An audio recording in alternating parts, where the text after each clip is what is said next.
some interesting similarities between the Nashville Coventry Christian school shooting and Minneapolis. Both of those killers had manifestos. And so Nashville took forever to get out, years, but we got the Minneapolis one right away. Both of them said, I could shoot up this place or I could shoot up this place. I think this place has good security. This one doesn't.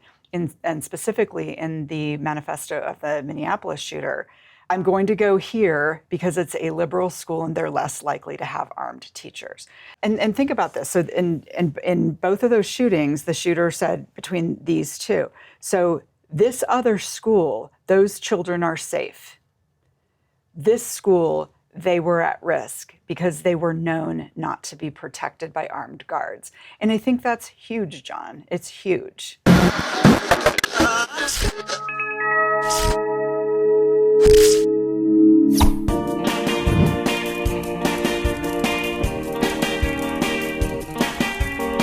I love this lady, but I hate the reasons we keep having her on another school shooting. But first, like and subscribe our channel, click that little bell icon for notifications, and find the DA podcast on your favorite listening app. Laura Carno, who runs Faster Colorado. So tell me, are there any schools that don't have armed staff now? Yeah, it seems like it, right? You know, when you and I first started working in this armed school staff world back 9 years ago now. It's hard to believe it's already been for 9 years. Yeah, it seemed like a more extreme policy, even though it had been law for quite a while in Colorado. But now most people just don't blink anymore. If, you know, something happens and they ask, why weren't there armed guards there? It's a really common question. It really now. is funny. When you started Faster and we at Independence Institute were so helpful and I loved the idea. We go around and say, you know, we're helping put armed staff in schools. People look at us like, you're nuts. I'm not giving you any money ever again. Da, da, da.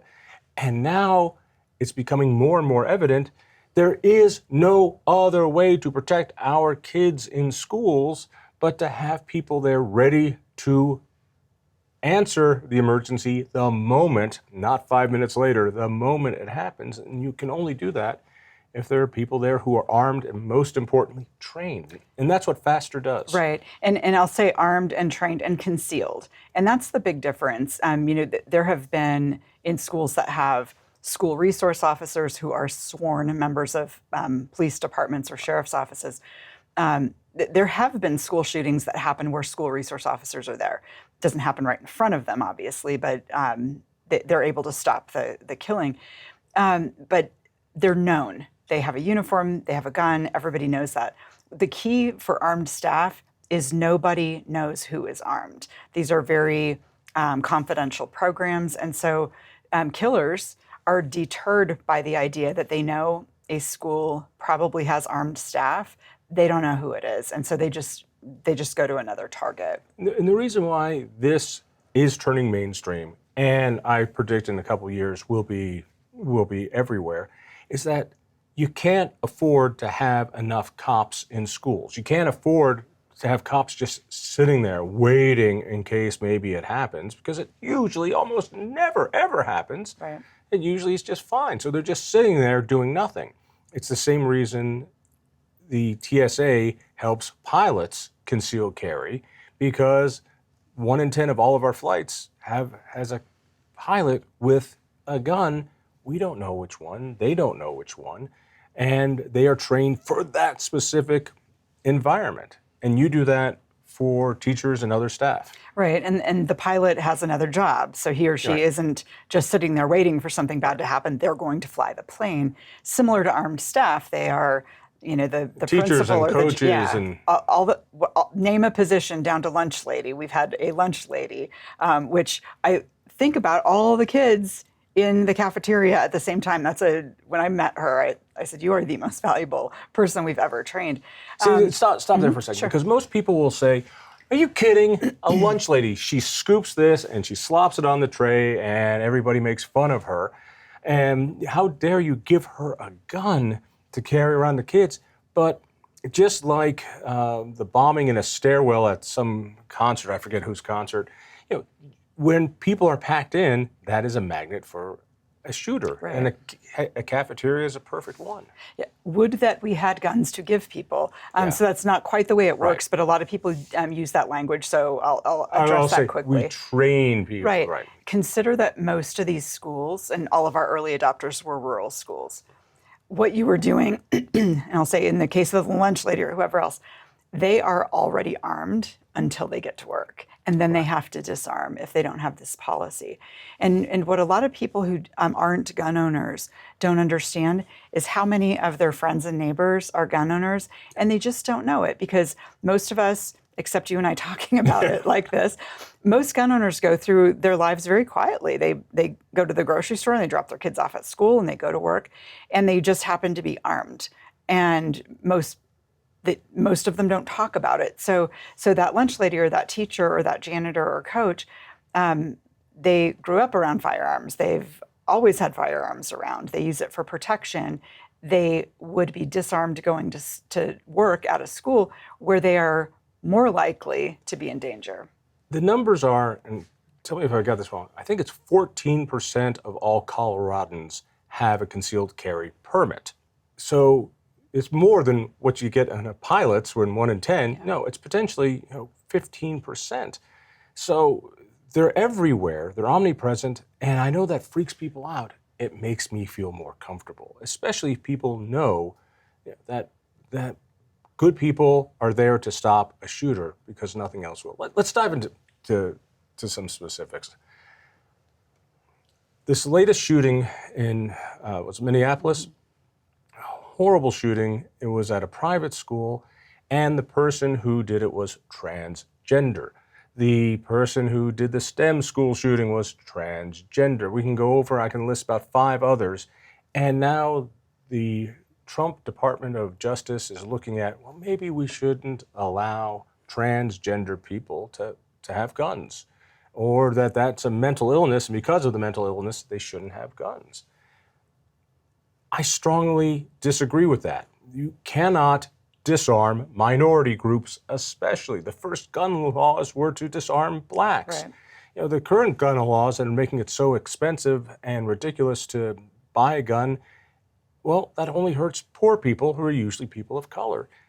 Minority people, and I'm talking politically, minorities need those guns more than the majority does.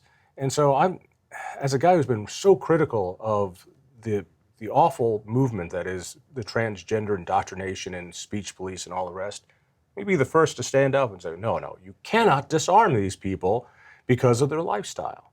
Am I off on this? No, you're completely right. And you said cannot disarm minority groups, and I will say it a little bit differently, cannot disarm law-abiding people. That's a very big category. I wasn't really familiar with how big the pro-gun trans community was until I went to a gun rights policy conference a number of years ago, and I've gone for many years. It's the Second Amendment Foundation does this annual conference, and the ubiquitousness of trans pro-gun groups out there and trans pro-gun people out there, it's huge. And so Pink Pistols is a LGBT, I don't remember if they have the Q in there or not. They probably do. But their tagline is "Armed gays don't get bashed." And you look at a group of people who historically have been physically assaulted, that no wonder they want to figure out how to protect themselves. And then came along Operation Blazing Sword, run by a gal named Erin Paulette. I think she lives in Florida. And what she said is, and this was after the what was that gay club shooting in Florida? Pulse nightclub. Thank you, Pulse nightclub. And she said, hey, queer people, gay people, trans people, whoever you are, if you don't feel comfortable going to a traditional gun store or gun range to get trained, come here, we will train you. And she said they were mobbed with people. So some people make political assumptions and say, if you are in the gay community, you're on the left. And you might still be on the left on other issues, but you also don't want to get beat up, and you don't want to die, and you don't want to see your friends hurt. So these people who are trying to keep guns out of the hands of transgendered people, we forget that more often the gun is pointed at a transgendered person. And that's why they need this for self-defense. And you look at the Club Q shooting, as it was, and in Colorado Springs, these people are targeted. And just like kids, a lot of it because it feels like a vulnerable population. And it's good that we're standing up. This is great. How do the anti-gunnies feel about this when they find out that gay people, trans people want self-protection? Imagine that. Right, and I wonder, I haven't seen this said out loud yet, but I'm wondering if anti-gun people are looking at this and saying, wait, you can't disarm trans people. We agree. We could find a place of agreement. Do they say, no, you do need to disarm trans people along with everybody else? And then you realize how insane that is. There's over 400 million guns in this country. All right, if the unicorns can't come and take back all the guns, which they can't, then people who are at risk are still going to be at risk. Right. Yeah, because the law-abiding people are going to abide by the laws and the criminals are not going to abide by the laws. They will still do the things they're going to do. What about this? Listen, if you're transgender, it's because you have a mental illness. And the left has been very good at passing red flag laws. The idea of let's take the guns away from people who have mental illness, who might be a danger, before they can do damage with it, before they can do another Minneapolis shooting, or STEM shooting, that if we take the guns away from someone who's transgendered, that's a good thing because they're mentally ill and they're potentially dangerous, and that's what red flag laws are all about. Yeah, and so the devil is always in the details. So if you are on the left and you think this is a good idea, what happens when the other guy is in charge and determines that something is called mental illness that today you're not calling mental illness? That is the problem with those kinds of laws that don't have any due process for the gun owner. And I've always looked at the red flag laws, John, as if somebody is really a danger and we take their firearms away, did we take the kitchen knives? I mean, if we have a problem with a person and we take one tool and leave them with all of the other possible tools, I don't know that we're actually addressing the problem in addition to just being opposed to that. In England, they're talking about sensible knife safety rules. You look at what happened in New Orleans and other places where an automobile has been used as a weapon. Yeah, there's nobody out there saying, hey, we just want we want to end baseball bat violence. And we're just looking for sensible baseball bat regulation. Agreed, but as you and I have talked about, and as a former anti-gunny myself, the emotion about guns just clouds any sort of logic. And it takes a long time to have that melt away bit by bit. Yeah. No one bumper sticker is going to change somebody. All right, what you do, which saves lives, what Faster Colorado does, is to train school staff to a higher level than the police are trained to be ready for a school shooting. And the idea is, well, if they know that this is a place where people have concealed carry, they're going to go to a softer target. A lot of the schools that you've worked with put up a sign, our students protected by armed staff. Right. Who's going to go shooting there? And you always said, well, all these places where these shootings happen, they're gun-free zones. What did we learn in Minneapolis and other places that now makes that a truism? You and I have been talking for 9 years about this being a deterrent. And with every one of these tragic situations that happens, we keep getting more proof, I'll say, or evidence that is likely the case. In Nashville, so some interesting similarities between the Nashville Coventry Christian school shooting and Minneapolis. Both of those killers had manifestos. And so Nashville took forever to get out, years, but we got the Minneapolis one right away. Both of them said, I could shoot up this place or I could shoot up this place. I think this place has good security. This one doesn't. And specifically in the manifesto of the Minneapolis shooter, she said, he said, I forget all of that stuff. The shooter said, I'm going to go here because it's a liberal school and they're less likely to have armed teachers. So, and it was right there in the manifesto. I am choosing this target because it is a gun-free zone. Yes. Yeah, absolutely. Like, this is a surprise to you and I. And think about this. So in both of those shootings, the shooter said between these two. So this other school, those children are safe. This school, they were at risk because they were known not to be protected by armed guards. And I think that's huge, Jon. It's huge. Look at what happened up in Old Town Arvada with that hero who stopped a mass shooting because he was armed. Look at what happened at the was it New Hope Church in Colorado Springs? New Life Church. New Life Church. Mm-hmm. Again, somebody whose part-time job was to help out there, she was carrying a gun. It's obvious, but you've now done this for 9 years. You have gotten school districts to use their power to have teachers and other staff carry a gun. In those 9 years, have you seen a difference in the attitude in schools? Have you seen people who were skeptical 9 years ago going, let's talk? Yes, and sadly, Jon, it's because we keep having these school shootings.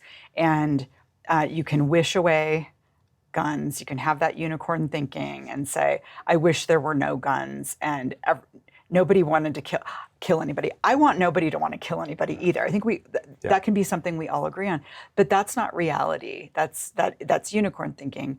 So I think every time one of these things happens, and this is a very parent-driven policy, by the way. I mean, I'm here to support and help and guide as schools go through this and as parent groups want to bring this up to their school district. But parents are the ones who send their children to school and expect them to come back alive. And it's the parent's job to say, I am hiring you to educate my child. I would like to know how you're keeping them safe if, God forbid, this thing happened. And they're asking questions, and they're asking school board candidates questions. Those are tough questions, and it has to be parent-driven. The state requires that they take your kid and put them in a government institution, unless you can afford something private, for 6-7 hours a day. And the very first job has to be the protection and safety of our kids. Right. You don't. We have to give them over. Parents have to be the one demanding, what are you doing to be safe? And they go, well, we've got these protocols, we've got a safety door here, we do drills, we do this, we do that. Who's there to defend my kid? Mm-hmm. Well, we have security officers who are armed. How many? Where? When? How are they trained? Why don't you have armed staff? That's the question. Why don't you allow armed staff? And when school districts hear that enough, they change. How many different school districts in Colorado now have armed staff? So our summer training season this year goes through November. Used to be in the summer, but we just keep getting busier, so it's got to go further into the year. So I think by the end of November, we'll probably be in 50 school districts in Colorado, 50, and probably right around 500 people having come through our classes in the last 9 years. And Jon, I'll tell you that we had an advanced level class a couple weeks back, and some of the people in that class were in our very first class in 2017. One of them, a guy who was a teacher, a fairly new teacher at that time, and now he's a principal of a neighboring school district. And so it's been so fun to see these people develop, not just in their teaching career, their education career, but these are advanced level classes. They're moving around like SWAT people are moving around, trying to find a bad guy in a simulated school. And you just kind of look back and you go, yeah, we did good here. It was an interesting mile marker. Going back to the analogy of armed pilots. Now, these pilots are not forced to do it. Correct. They volunteer to do it. They're not paid extra to do it. The TSA and the air marshals give them free training. And the training is how to handle this inside of a plane, because that's a very specific thing. Your job is not to run through the airport chasing down terrorists or drug dealers or holding shoplifters. No, your job is on that plane if something like 9/11 happens again. I'm assuming, and I know the answer to this, your training is similar. Your training is, yeah, it's out on the range, but you simulate schools because schools are different. They're full of soft targets, and you've got to shoot a kid who you might love because now he's the school shooter. Tell me about what's different about this training. Yeah, and that's you're talking about that whole mindset thing of the more we've learned about school shootings is it is usually somebody that is known in the school. Right. It's typically not somebody who stops off the side of the freeway. So there is definitely a mindset about that. But yeah, it is unique. We are training school staff members. Also, there's a lot of crossover in church security teams, so we do see a little bit of that as well. But you're in buildings with little ones who might want to be grabbing onto your ankles when scary things happen. And so I never even thought about that one. Yeah, so there are things that we talk about on, Wow. what do you do in these situations? But the reason that we train, that our instructors are active duty law enforcement instructors and we train at law enforcement facilities is we want them to have that access to that same equipment and the same instruction. So we have, we're able to use these shoot houses that are, mocked up, school buildings. We're able to use the police simulator so they can have it's like that Right. video game against the wall with the laser gun. They can, make those decisions. Do I shoot? Do I not shoot? Why did I? Why didn't I? How do I save people in this scenario? And man, their heart rates are through the roof when they're in these simulated environments because they know how serious this job is that they've taken on. I would say that for any gun owner.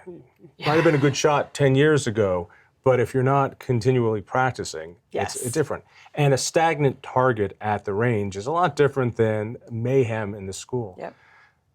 How do police know the difference between you, let's say an armed teacher putting down somebody, and the bad guy? So I'm not going to telegraph all of our all of those ways because I don't want the bad guys to know. But rest assured that this is part of why it's so good to have law enforcement doing the instruction. They don't want to roll up on the scene of a school shooting and shoot the wrong person. We do teach our students that it is their job not to get shot by the police, and they have resources and skills not to. I'll just leave it at that. I don't want to telegraph things that could be harmful to them. Have you ever said to somebody, thanks, but no thanks? You're just not cut out to do this, or you don't pass the test, or something like that. Is it that everybody who goes is automatically going to be carrying a gun in this school? Absolutely not. So the schools do a lot of vetting before they even get to us, and they're hand selected at school and all that stuff. By the time they get to us, I look at that as it is continued vetting because yes, they have to go through the classes and pass the tests and all that stuff. But we're also looking at them for any concerns that we have. And where we don't say you're not allowed to carry a gun at school, we can have tough conversations with superintendents or school board members and say, we had some experiences with this person that cause us great concern. And it's happened 2 times in 9 years, but it's our job to do that if we see concerns. But I credit only 2 in 9 years. Concerns like that person's not handling the gun properly, like that not storing the gun safely or not shooting a gun safely or can't hit the target? Because, what do you mean? Because you can go through the class and not pass it because you can't hit the target 100% of the time in the test. So we probably fail 15% in our level 1 classes every year. They can go get remedial training and come back. If they've got the right mindset, we want them to be carrying. It might just be a matter of they just need more practice to be able to pass the test. They might come back next year. They might have had a problem with one stage and they get some remediation, come back another class and shoot the qualification and they're fine. What I'm talking about in the 2 situations I'm thinking about, I will categorize them as overeager. Not today. Maybe when you mature a little bit. Or just the wrong mindset. And, it's up to those schools. And in both of those cases, the schools had the same concerns as well. And they ended up, those people not carrying. And but yeah, I'll say you can't be too eager to solve problems with gunfire. The last thing you want to do is pull out a gun. Absolutely. It's the last thing you want to do. All right, you said that the first school districts were mostly rural, and you think about that, and that makes sense. If it's going to take an hour to get to the school, the police, we get that. What about more suburban or even urban districts? Are you starting to find that they are welcome to the idea now? Is it becoming that mainstream? Yeah, so we've had some smaller suburban districts. We're not looking at Jeffco, Denver, Boulder, none of those big districts. We also have had a lot of folks come through from charter schools in larger suburban districts because according to the law, charter schools can make their own decisions on lots of things, including security.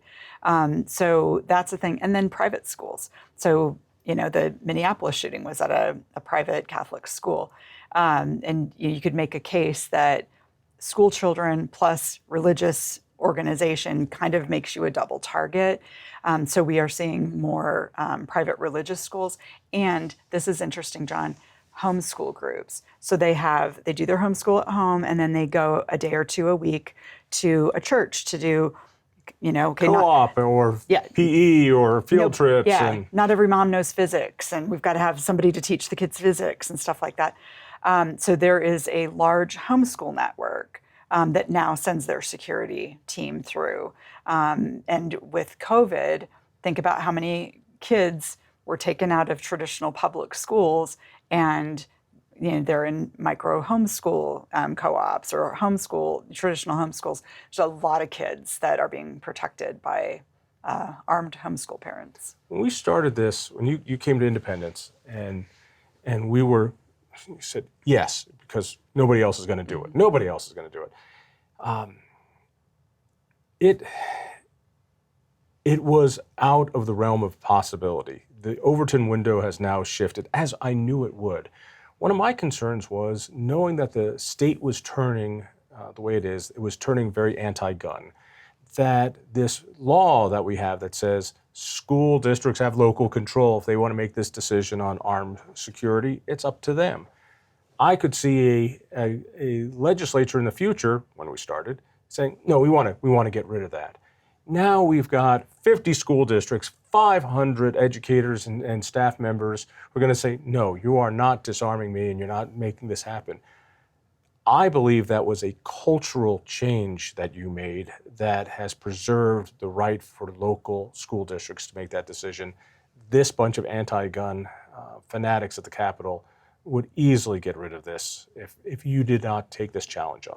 Well, and they tried 2 years ago to eliminate the law that allows for this.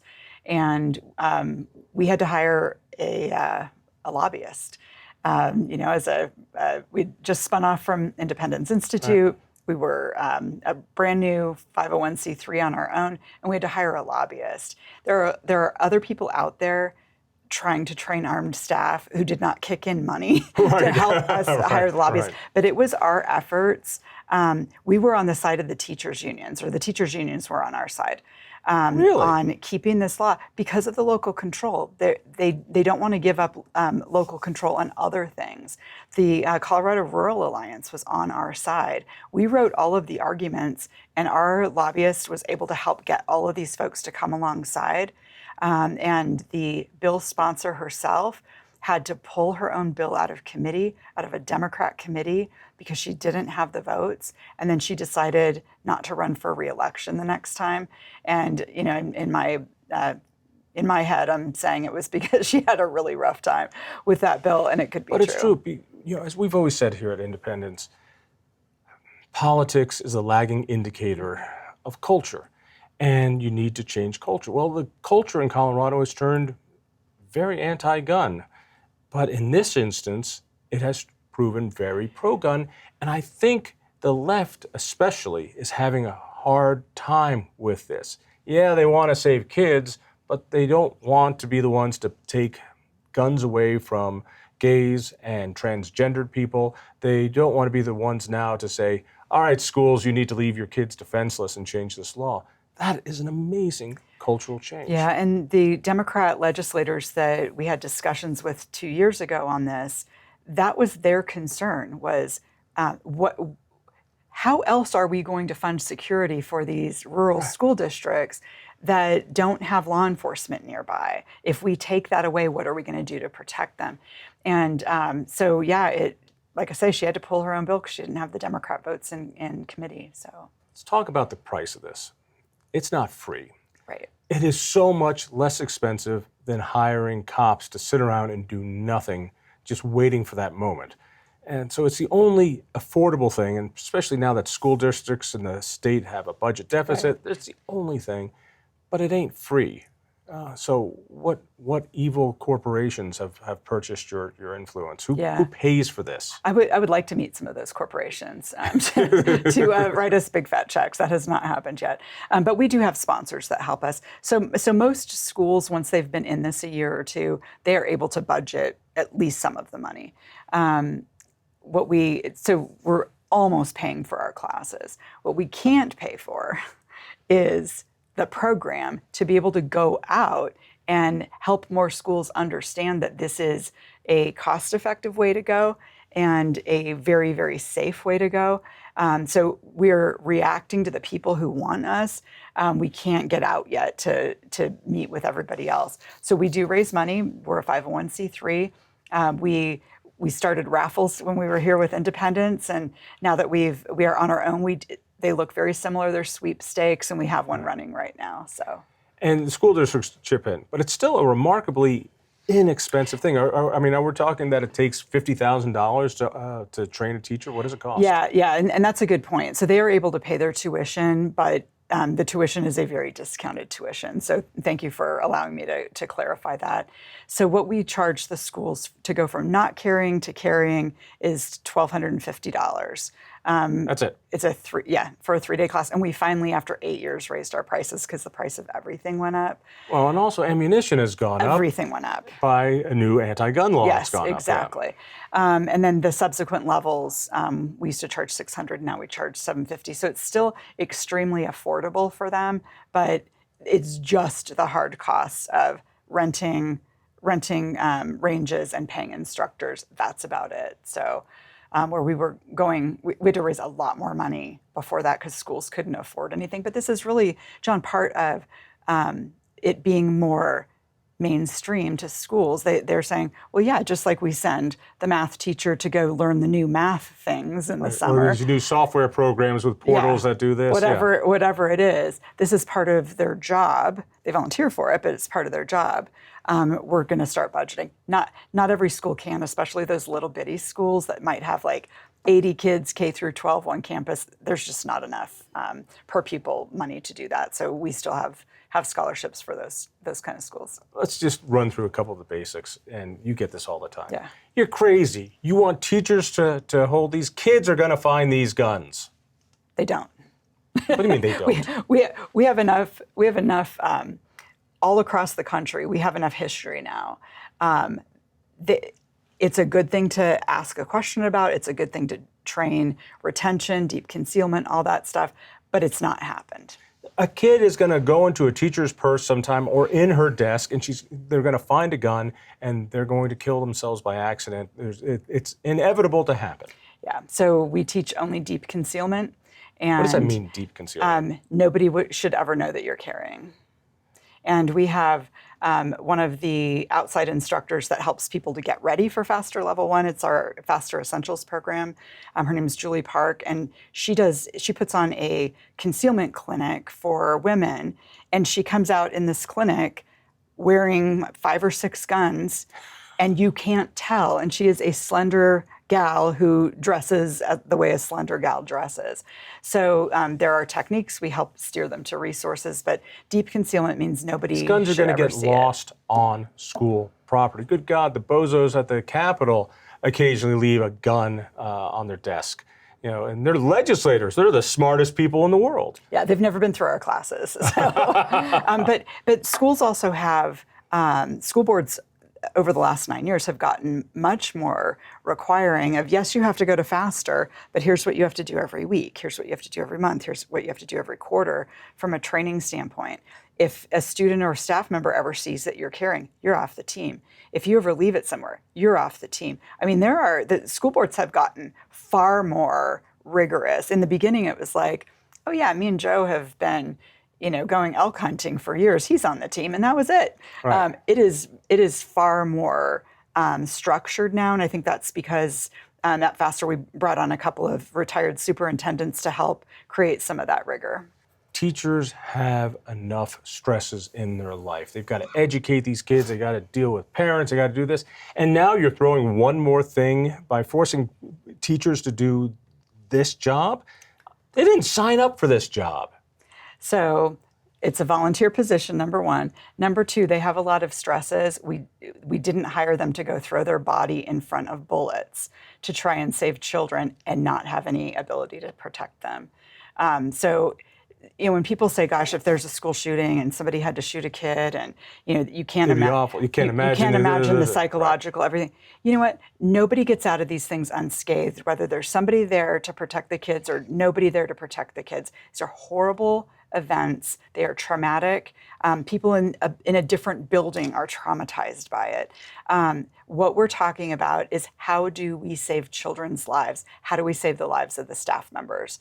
And according to the Gun Policy Research Center, this is the way. There has never been a school shooting at a school with concealed carry arms staff. So just to be clear, nobody is forced to do this. It's not in anybody's job description. It's somebody who is willing and able and then capable of doing the job, right, is trained for it. it. And they have to commit to the rigor of the training because it's not for everyone. Do they get paid extra for this responsibility? It depends on the school district. Nobody's saying here's an extra $500. That's not happening. Some do a dollar contract so that it's a job responsibility. And some just say, you get practice ammo, and some say you can have this range membership. So sometimes there's some compensation, but I would look at it as part of the job, like the training stuff. So people are really giving of themselves, and 100%. Not only are they protecting their kids, they're protecting themselves. Yeah, they deserve to go home to their family too. Just because they work in a school doesn't mean they should be a bullet sponge. What was the other? We used to be so good at this routine. I would come up, but it's getting harder and harder to pepper you with these usual questions of it's going to go wrong. So let's wrap it into this. It doesn't feel right.